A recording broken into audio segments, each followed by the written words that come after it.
Oi, pessoal! Vamos falar sobre a coleta de lixo em SSDs e seu tamanho da tabela de mapeamento, que pode ser um problema.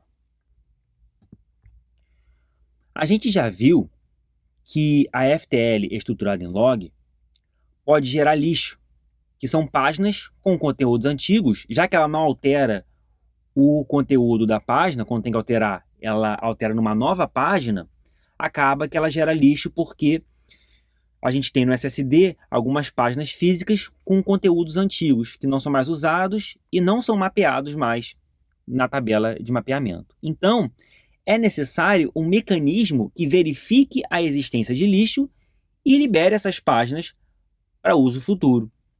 É esse mecanismo que a gente chama de coleta de lixo. A coleta de lixo, ela precisa primeiramente buscar um bloco que possua lixo. Aí, no exemplo da figura, o bloco físico 0, as páginas físicas 0 e 1, elas não são mapeadas mais na tabela de mapeamento. Então, essas páginas são consideradas lixo. Um bloco que possui lixo, ele é considerado um bloco morto. E a página que é de lixo, ela é uma página morta.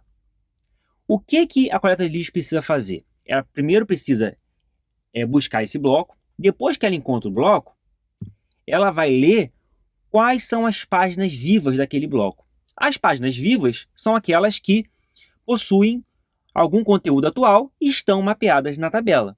Como exemplo, as páginas 2 e 3. Essas páginas, elas estão mapeadas na tabela. Elas não podem ser apagadas, por exemplo.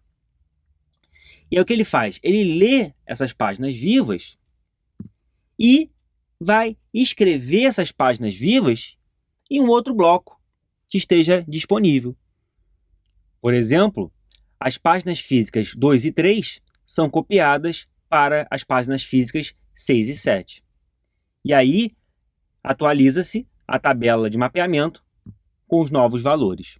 Com isso agora, eu posso apagar esse bloco morto, porque as páginas físicas 0 e 1 já não são mais necessárias e as páginas físicas 2 e 3 foram copiadas para as páginas físicas 6 e 7.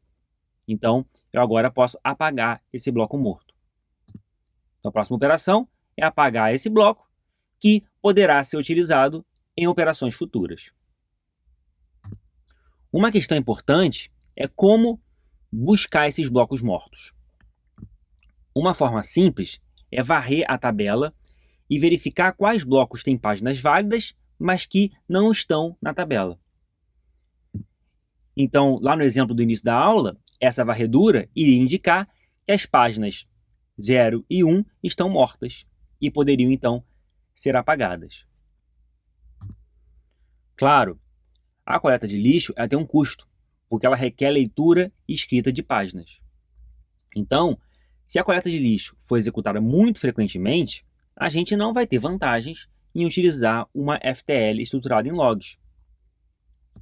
Então, a coleta de lixo ela precisa ser executada com cuidado. Por exemplo, a rotina de coleta de lixo pode ser executada quando o SSD está menos ocupado, para evitar que ela diminua o desempenho das aplicações. Algo também que pode ajudar ela a ser executada com mais cuidado é o superprovisionamento do SSD. Então, é você colocar no SSD mais capacidade do que a capacidade nominal dele. Então, um SSD de 1 TB, você bota mais que 1 TB para permitir que algumas páginas fiquem mortas por um tempo e a gente possa adiar a operação de coleta de lixo. Lógico que essa solução tem um custo financeiro, o SSD vai ficar mais caro porque ele tem mais capacidade, em compensação vai ter um desempenho melhor, porque a minha coleta de lixo pode ser menos frequente. Então essa que é a ideia geral da coleta de lixo, que precisa ser realizada na FTL estruturada em log. A gente viu que o SSD ele fornece uma interface muito similar ao disco magnético para ter operações de leitura e escrita. Entretanto, como o SSD ele tem algumas particularidades, ele também fornece algumas operações adicionais caso o sistema de arquivos queira utilizar essas operações adicionais. Um exemplo é a operação trim. Ela vai informar as páginas lógicas que foram apagadas. Então, o sistema de arquivos, que é ciente do SSD, claro, ele pode informar as páginas que foram apagadas e aí elas podem ser removidas da tabela de mapeamento. E aí o que pode acontecer é que o sistema de arquivos, então, ele tem noção dos arquivos que foram apagados, ele pode enviar esse comando trim para as páginas referentes a esses arquivos que foram apagados, e aí isso pode beneficiar a coleta de lixo, porque ela pode apagar as páginas de forma mais eficiente, porque agora ela sabe, ela tem conhecimento que algumas páginas já estão mortas e ela pode apagar. Então, essa operação trim visa facilitar o gerenciamento do espaço livre do SSD. Agora, uma outra questão importante é o tamanho da tabela de mapeamento. Ela pode ser muito grande, já que cada página é mapeada na tabela. Cada página que for utilizada, cada página física utilizada é mapeada na tabela. Só um exemplo, se a gente tiver um SSD com páginas de 4 KB e 1 TB de espaço total, se a gente considerar que a entrada da tabela ela ocupa 4 bytes, a gente pode ter uma tabela de mapeamento de até 1 GB, necessitando de uma grande memória SRAM. E essa memória SRAM é uma memória muito rápida e cara. Então, se a gente necessitar de uma tabela de mapeamento muito grande, isso pode inviabilizar o uso da SRAM no SSD. Uma possível solução é, ao invés de mapear páginas físicas, a gente faz o mapeamento dos blocos físicos, que são muito maiores que as páginas físicas. Então, por exemplo, o endereço da página lógica vai ser um prefixo mais um offset, mais um deslocamento. E aí, a tabela de mapeamento, ela vai mapear só o bloco físico. Ou seja, ela vai dizer onde é o início daquele bloco, a gente chama de bloco lógico porque é um conjunto de páginas lógicas. Ela vai dizer onde é o início daquele bloco lógico, e aí a gente vai usar o offset para descobrir qual é o nosso bloco físico. Então, por exemplo aí, nessa figura, o bloco lógico que tem prefixo 500, ele se inicia na página física 4. Se eu quiser acessar o endereço da página lógica 500 mais 0, ou seja, com prefixo 500 e offset 0, eu vou lá na tabela de mapeamento, vejo onde está esse prefixo 500, que é na página física 4, e faço um deslocamento de 0 para encontrar o endereço da minha página física. Então, aí nesse exemplo, eu vou encontrar o endereço da página física 4. Mesma coisa, se eu quiser acessar a página lógica 500 mais 3, eu vou lá na tabela de mapeamento, vejo que a página física desse bloco vai iniciar na página 4 e faço um deslocamento de 3 para chegar na página física 7, que é a página que é referente à página lógica que eu quero. Então, esse exemplo de prefixo e deslocamento a gente viu várias vezes em memória, né, nas aulas de memória, e podem ser usados aqui, para eu não precisar ter que mapear todas as páginas físicas. Eu mapeio só a nível de bloco. Aqui, o nosso bloco ele tem pouquíssimas páginas. Entretanto, no SSD real, o bloco tem muitas páginas. Então, esse agrupamento da tabela de mapeamento em blocos, ele reduz bastante o tamanho da tabela de mapeamento. Essa solução, entretanto, tem um problema, porque ela necessita que a escrita de uma página ela modifique o bloco todo para a tabela ela continuar sendo válida. Vamos ver o exemplo. Vamos supor que eu queira modificar o bloco 500 mais 2 com o conteúdo C. Então, eu recebo esse comando aqui, lá no meu SSD, para escrever o conteúdo Z na página lógica 500 mais 2. Eu vou precisar escrever a página em um bloco livre. Porque na FTL estruturada em logs, a gente não vai escrever diretamente na página física existente. A gente vai escrever numa outra página livre. Mas eu tenho que preservar a disposição dessa página física em relação às outras páginas do seu bloco. Então eu tenho que preservar essa posição para eu poder mapear em blocos e não mapear em páginas. Então o que vai acontecer?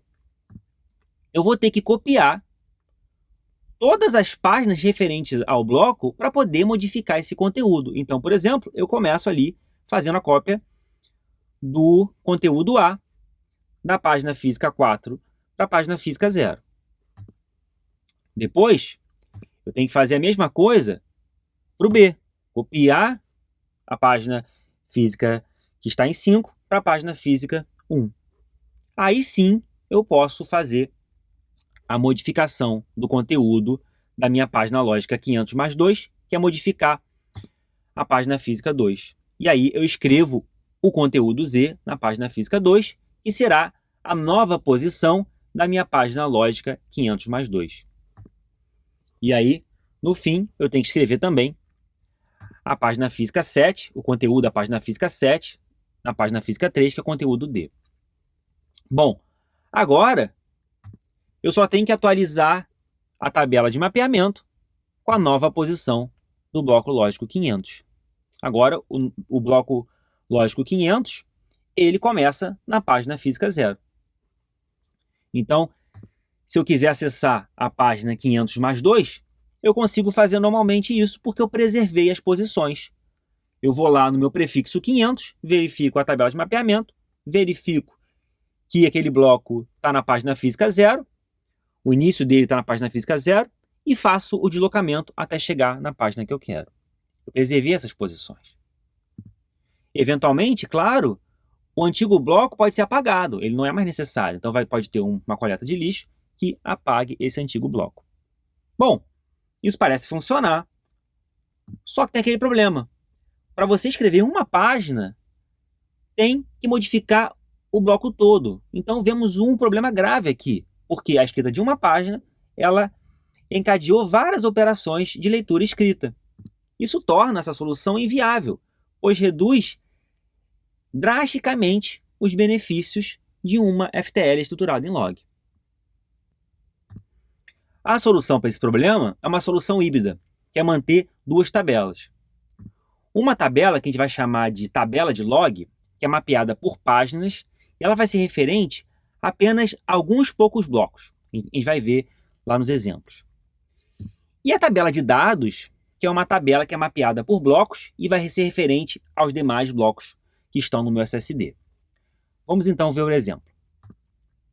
Aqui temos um bloco lógico que está todo sequencial no bloco físico 2, ou seja, ele está começando na página física 8. Como ele está todo completo, é possível mapear por bloco. Se eu quiser, por exemplo, acessar a página lógica 250 mais 1, eu inicio na página física 8 e dou um deslocamento de 1. Como que eu descobri essa página física 8? Eu verifiquei lá na tabela de dados. E aí, como eu tenho duas tabelas, a operação de leitura, quando eu quero buscar uma página física, ela consiste primeiro em verificar se a página está na tabela de log. Aqui no nosso caso, ela está vazia. E aí depois, ele verifica essa tabela de dados. Aqui, por exemplo, se eu quiser acessar a página 250 mais 2, eu consulto a tabela de log, vejo que ela não está lá. Então, vou na tabela de dados e consigo encontrar a página física associada, que é a página 10, já que o deslocamento de 2 é a partir da página física 8. Se todo o bloco for modificado, eu simplesmente atualizo a tabela de dados, como visto lá naquela solução anterior de mapeamentos por blocos. Então, é só atualizar a tabela de dados com a posição inicial desse bloco lógico. Então, essa solução, se eu modificar todas as páginas do meu bloco, é muito simples. É só atualizar a minha tabela de dados.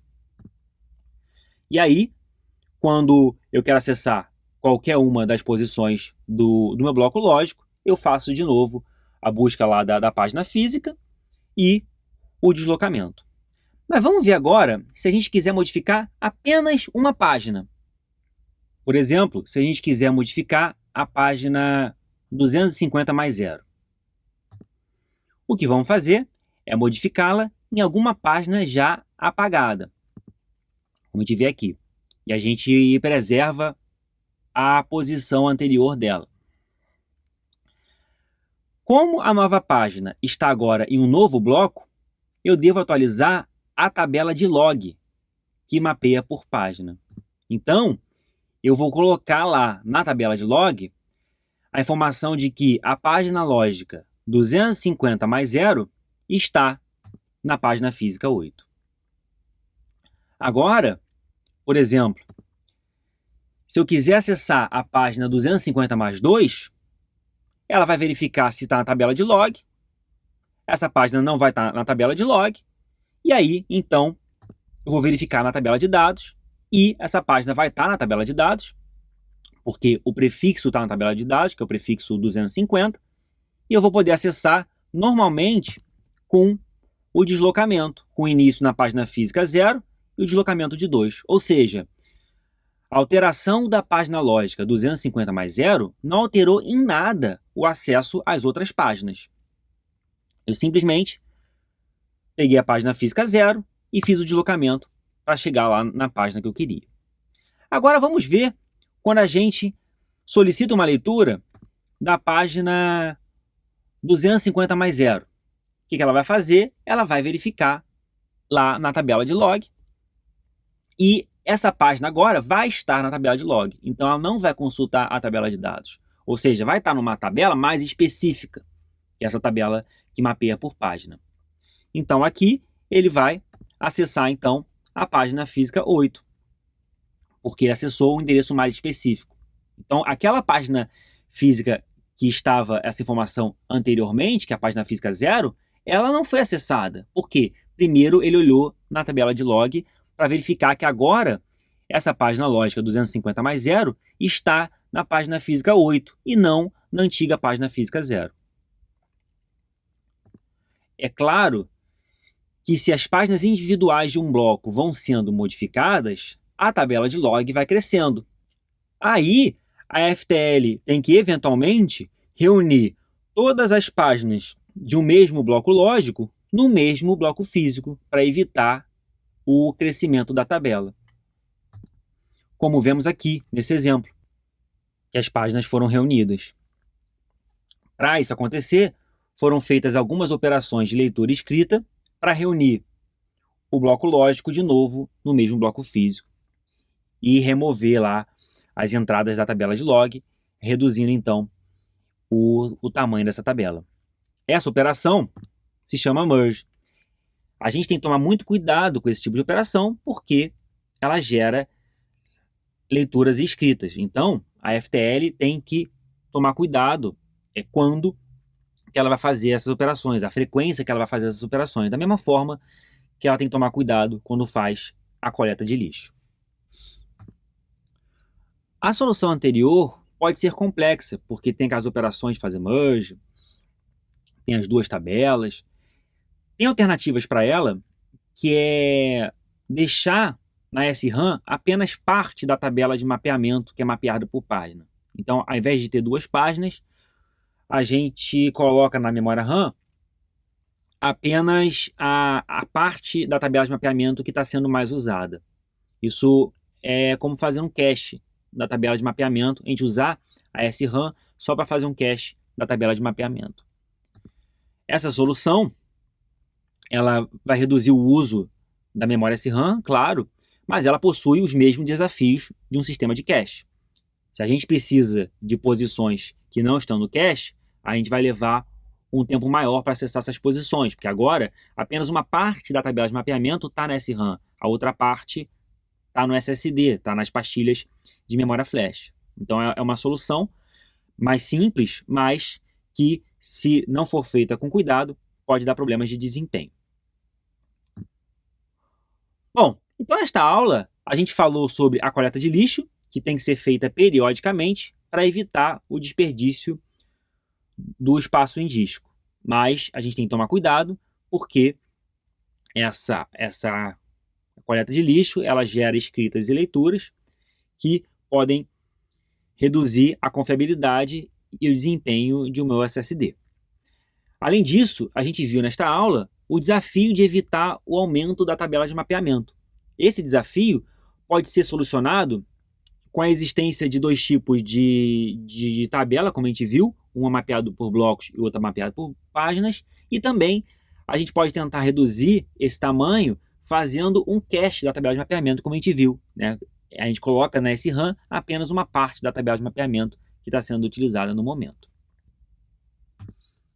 Aqui na leitura obrigatória tem mais alguns detalhes sobre essas soluções.